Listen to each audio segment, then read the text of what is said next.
recap of workshop 3. Now we cover a couple of chapters in workshop 3. Okay, so let's do a quick recap starting from chapter 7. In chapter 7 of the Tao Te Ching, it is said that Tian Chang Di Jiu, heaven and earth is everlasting. Remember in workshop 3 we talk about that. Tian Chang Di Jiu. Now the reason heaven and earth can everlast is because they do not exist for themselves. 不自身. The keyword is 不自身. That means they don't live for themselves. They don't exist for themselves. And because of that, they are able to sustain life, called 长生. We know that in the world, everything survives and lasts through continuous cycles of birth and renewal. This is basically, in simple terms, metaphysics term is called 五行. 五行, 五行运转. So you consider the ocean. In workshop 3, I say you consider the ocean. It doesn't care. The ocean doesn't care about its size, how big, how small, how much water or how little water, or how long it has been there. It just flows and supports life without asking for recognition. And because it doesn't seek attention, it continues to exist for millions of years. 长生. And we also talk about why the universe does not worry about its lifespan. The Tao Te Ching says that heaven and earth do not have a concept of time and space. Human, we have a concept of time and space, and we stick so dearly to this time and space. Okay, but not heaven and earth, not nature. Right? So this means that nature is timeless and vast, while we human often feel rushed and limited by time. So we often say, right, we are racing against time. We hurry to finish our work or meet deadlines. That's not our fault. That's not anybody's fault, but it's just the way how we choose to work. Or that form the culture, that form the society mode of working. But why do we do this? Racing against time only exhausts us. We know that, but yet we still do it. So, for example, a student may stay up all night cramming for an exam, thinking it will help them succeed. However, this cramming all night for exam can lead to fatigue and poor performance. Then we also say the Tao Te Ching teaches us that wise people understand this truth. Okay, and that's why they put others first and do not always try to be the most important. That means no rush, chill, no rush, and put other people first. Okay, so do not always try to be the most important. That means the center of the universe. They don't do that. The wise people don't do that. The saying, the sage put himself behind others, meaning that the wise individuals are humble and considerate. So the key thing here is Tao is trying to tell us just chill, just let go. Don't have to be the number one in everything. Okay, be humble, be considerate. And to do that is letting go.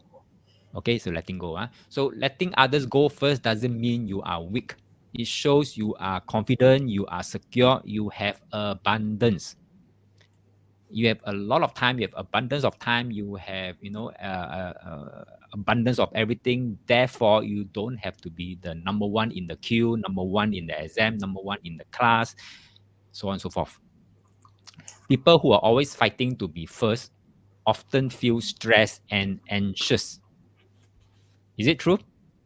Well, I think back then when I was younger, yes, I think I always hope to be doing better than the rest, right? And because of that kind of fighting spirit, right? I'm not saying no good or good, but that kind of fighting spirit can often cause stress and anxiety in me. So thinking back, it was like, what's the point, So on the other hand, those who don't mind stepping back are usually happier and more peaceful. Do you agree with this statement? If say, but people also, if you are slow or you're lazy, not efficient, what do you think? No, okay. So don't be confused. When I say let go, let go or whatever, it doesn't mean that you can be lazy, you can be not efficient. Two different things. While I don't have to be number one in class, but I'm not lazy. I'm still studying. I'm doing what I can to be good at what I'm doing. That's it. But I don't have to prove that I'm number one, or I don't have to tell the whole world that I'm striving to be number one. So that's the difference there. Darren say, 因为我值得拥有, therefore we have the abundance to let go. True. Now, if you keep doing this, cultivating this kind of spirit of letting go, abundance energy will follow you. It sounds funny, but this is true. Okay, abundance energy will start to follow you like shadow. Like shadow.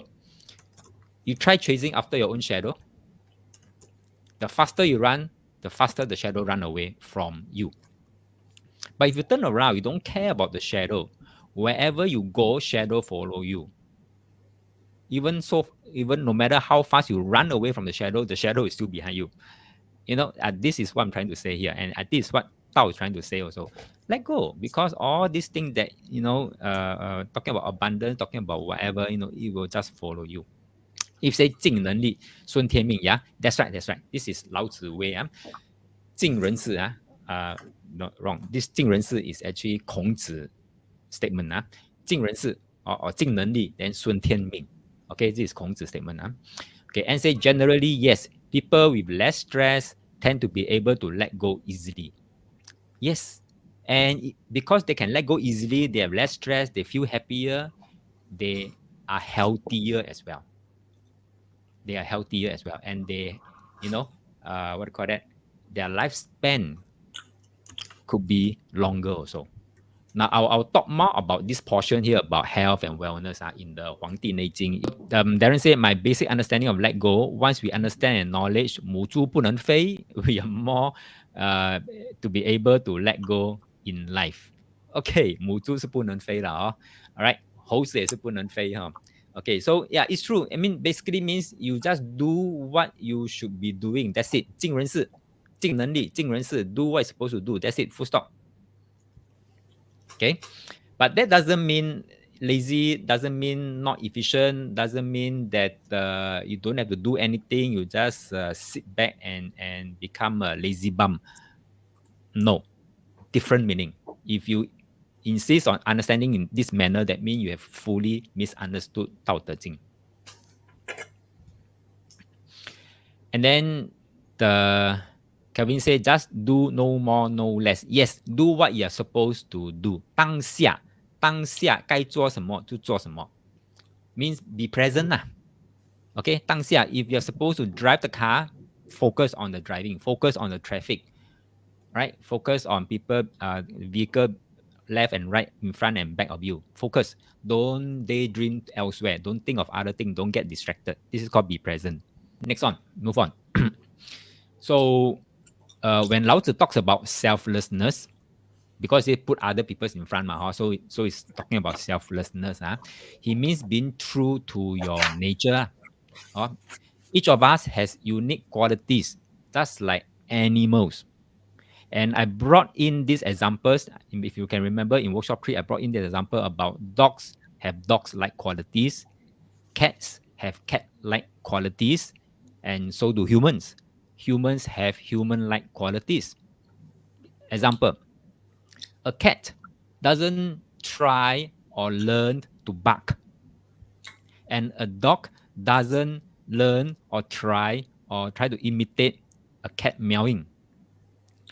This is not their nature. So each follow its natural instincts. A cat, being a cat, fulfill its purpose. Same with dog.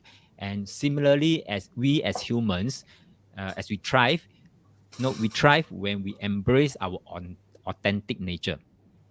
What are those nature? Authentic nature, kindness, curiosity, connectivity, connections, social connection with people, but not when we obsess over selfish desires. So when we express our true self, we contribute positively to the world around us. We move on in workshop 3 to say that Bruce Lee embodied this principle in martial arts and life. For example, he exhibited, he said, be like water, be water, my friend. Okay, 砍挂. Bruce Lee has exhibited these few characteristics of water: adaptability, flow with the challenges, and stay grounded. Now, adaptability basically means he blended the best techniques from various styles and then creating his own style called Jeet Kune Do.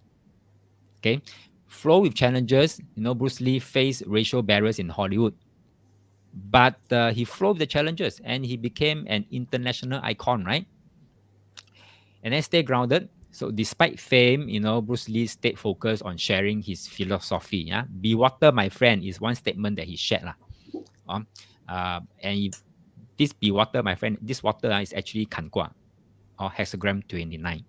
So when you understand this module, when you understand Tao Te Ching, you will also finally appreciate the true essence of what called hexagram 29, the 砍卦.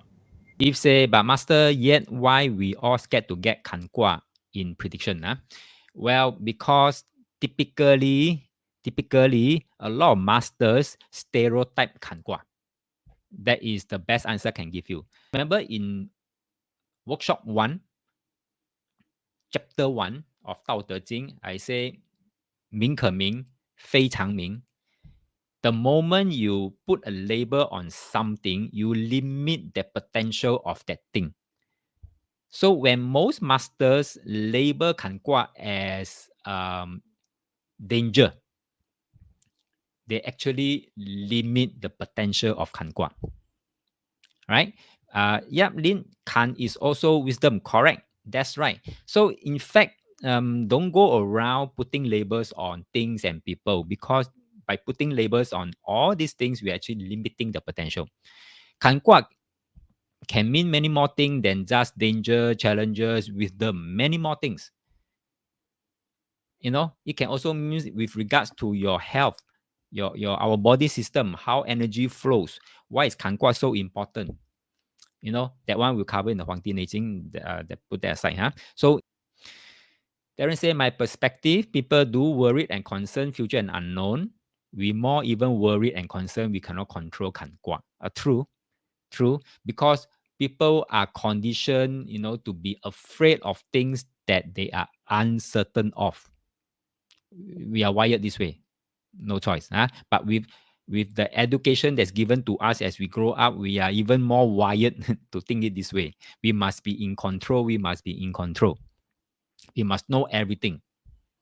Tao Te Ching says it's not true. You need to know everything. Okay, we'll move on. We'll talk about that, but we move on. Lao Tzu didn't pick water randomly. Lao Tzu choose water to be one of the key thing to talk about in Tao Te Ching, because he noticed that water mirrors the Tao pretty perfectly. Not 100%. That's why I use pretty perfectly. It's not 100%, but it's very, very, very close, because Tao is Tao. Nobody can be Tao, okay? Or nothing can be Tao. But if anything else, it is something else that has a very near semblance to Tao, and that is water, according to Lao Tzu. Okay, so to help us understand the deeper wisdom of water, he laid out 7 qualities. We covered that in workshop 3. 7 qualities that make it extraordinary. So what are those 7 qualities we covered in workshop 7? They are, I put their left side, right side of these slides here. On the left side are the way Lao Tzu phrased the qualities of water. That means everyone should exude this kind of qualities of water. So what are they? Let me just read out the left side first. 聚山地, number 1 is to means it stays in good place. The quality of water, the characteristics of water is that it always stays in good place. Okay. Number 2 is 心善渊, means water heart is deep. Okay. Number 3, 与善人 means it's kind to others. Water is kind to others. But don't anger the water. Okay, naturally by default, water is kind to others. Number 4, 言善信 means water speaks with trust. Number 5, 正善治 means water governs with good management.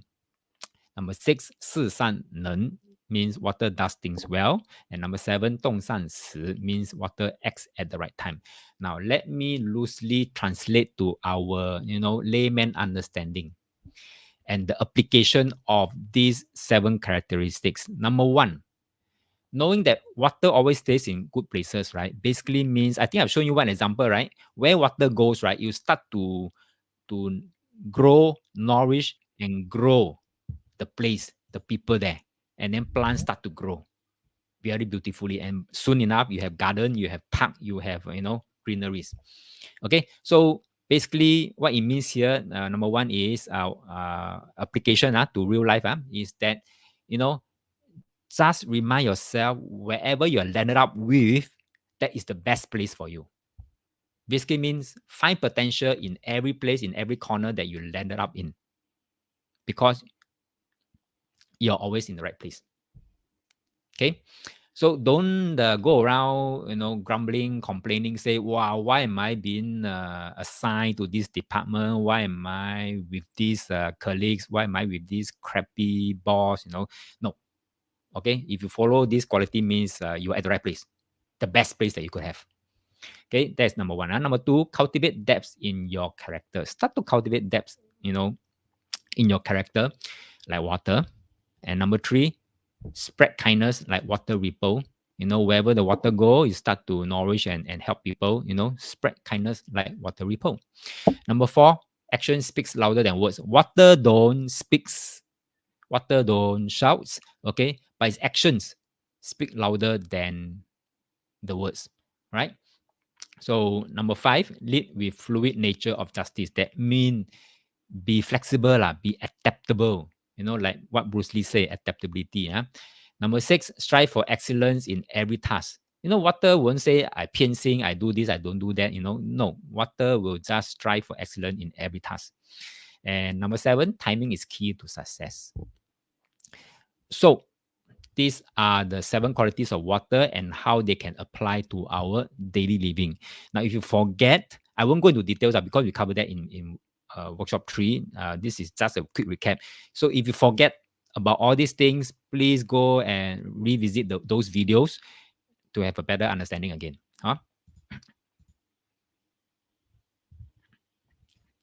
Okay, why water relate to timing? You look at nature. When it's time to rain, it rains. Right? When it's time to be dry, it dries. Water always do the right thing at the right time. Just like winter also, the fall season, it always come at the right timing. It won't be saying that, okay, this year I will skip winter. It can't. Or this year I will skip the rain for the entire year. It can't. When it comes, it has to come. So that means any time is a good time for you. Okay, so then as we move on, we also covered in workshop 3, chapter 9, knowing when to step back. This is very important because a lot of people don't know how to step back at the right time. Now look at Russian-Ukraine war. I think both sides are stuck. They can't step back now. They can't step back. The way I look at it, I may be wrong, but the way I assess the situation is Ukraine can't step back, Russia can't step back as well. So that is why yesterday's meeting between Putin and Trump is one of those precious avenue that, if Putin leverage well, could find opening for him to maneuver out.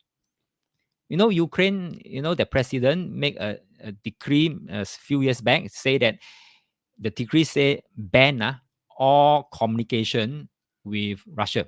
That means not even a negotiation. It's been banned by a decree. Finish lah like that. Okay, you're back against the wall already. Now you want to surrender also cannot.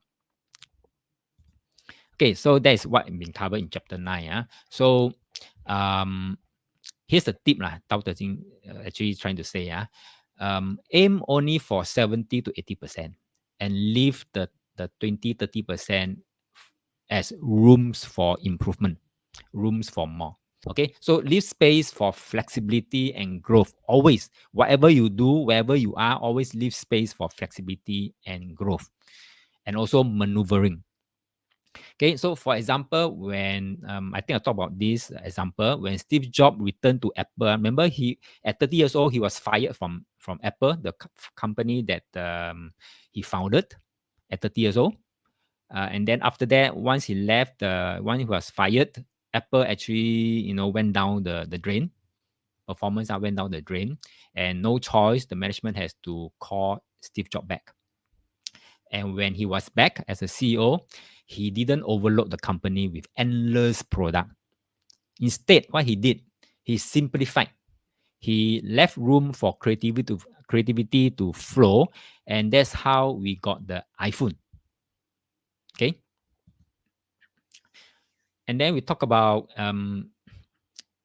even the what call that the sharpest knife become dull after a while. So we have to keep sharpening it to maintain its edge. But constantly striving to be the sharpest can lead to exhaustion. That means if you constantly have to put yourself on the highest alert, highest mode of alert, you go into fatigue, you go into exhaustion very fast. We can't, right? So we can't have, for example, look at COVID. The entire over 2 to 3 years, the entire world, don't talk about Singapore alone, entire world is on high alert, on lockdown, on whatever, kind of restriction, we get into fatigue, we get into exhaustion. So that's why Tao Te Ching says aim for a balanced approach in whatever we are doing. Darren says it's true. Sometimes in life, we may be aware the possible answer come from reality or 卦. Do we see as objectively as possible, or 抱着侥幸思想与心态?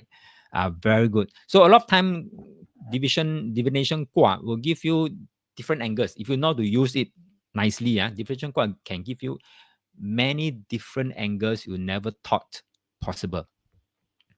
Okay, and you'll be surprised that, hey, how come this is my blind spot? You'll be surprised, huh? Okay, so Lao Tzu didn't oppose. That's we move on again. In workshop 3, he said Lao Tzu didn't oppose prosperity. That means didn't oppose the idea of anyone being wealthy. Lao Tzu never say it's wrong. Lao Tzu never say it's a taboo to be wealthy. Lao Tzu didn't oppose.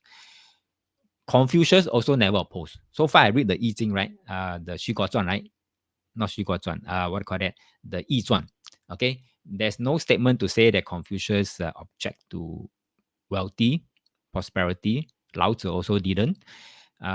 They understood that wealth itself isn't a problem. They recognize that wealth itself isn't a problem. So which means the universe doesn't mind if you have a lot of money. Then what's the catch? Why did Lao Tzu bring this up in Tao Te Ching? If he say didn't object money and wealthy and prosperity. Now here's the point. In this journey of life, remember being rich. Okay, being rich doesn't guarantee happiness or security. A lot of clients that I have come across, they'll say that I'll be happy if I'm earning this much. I'll be happy if I have this. If I'm happy, I'll be happy if I have that. So they tie the happiness with condition. They tie to this, they tie to that. But when they get there, they will tell you, funny. Now I got money. Now I'm earning this level. I'm still not happy. Okay, a lot of people fall into this trap. So that's why Tao Te Ching says, remember, being rich doesn't guarantee happiness or security. It is how you approach your wealth that counts. Okay, and when you keep your priorities straight, you can enjoy your riches without letting them control you.